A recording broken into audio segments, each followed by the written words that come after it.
续来看台北嘉宾展夏季展览会，伫台北世贸一馆盛大来展开，有将近300个品牌来参展。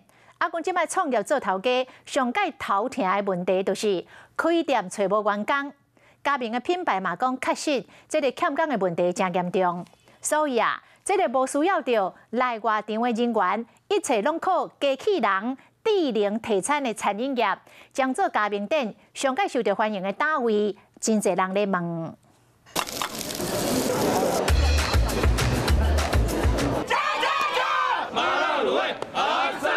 嘉宾展开店，大家做伙做早操。嘉宾组开店，就是找无人会当操。要找到亲像这两位先生，伫咧餐厅内底认真行吧，拢真困难。年终奖金啊，员工旅游啊，我觉得相较于业界都是非常的优秀。因为现在年轻人就是跑外送啊，他可能觉得跑外送比做厨房要轻松，就是然后薪水也可能会比较高一点。厨房燥热嘛，然后又出众，对，就是有些小朋友就会做不下去。虽然真侪嘉宾的品牌拢提出着嘉宾金的优惠，要互你轻松来做头家，不过大家开店上惊唔是干那欠钱尔，更加惊欠人。像比如说二度就业的啦，然后壮年的啦，高龄的。这个是趋势，这势必一定要这样做的。真的。对，因为年轻人现在越来越难找。总部集团这边其实在最近的活动里面也有一些大型的招募会，也可以一起共同协助他们这样。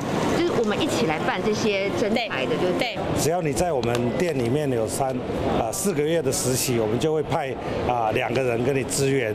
开幕的时候大概6天这样。看销的人才知影米有偌贵，更加知影找员工哪会遮忝。世界上上高档佮袂化忝的人，恐惊只剩机器人。嘛，互智慧储餐机变成是嘉宾店上界欢迎的新人。只要点好我想要啉倒一款的鸡汤，纳钱了后等90秒，伫咧提餐口就会当烹出一碗烧烫烫的鸡汤。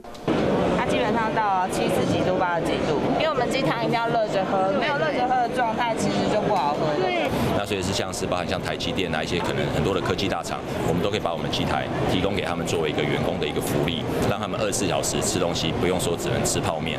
那所以也是因为缺工的问题。业者表示，亲像是24点钟拢有人轮班的科技业或者是病院，拢去用到智慧储餐机的进驻，嘛解决到欠工的问题。原本嘉宾是无想要搁一年换2次头家，今摆退名是找无员工、无材料，搁做头家。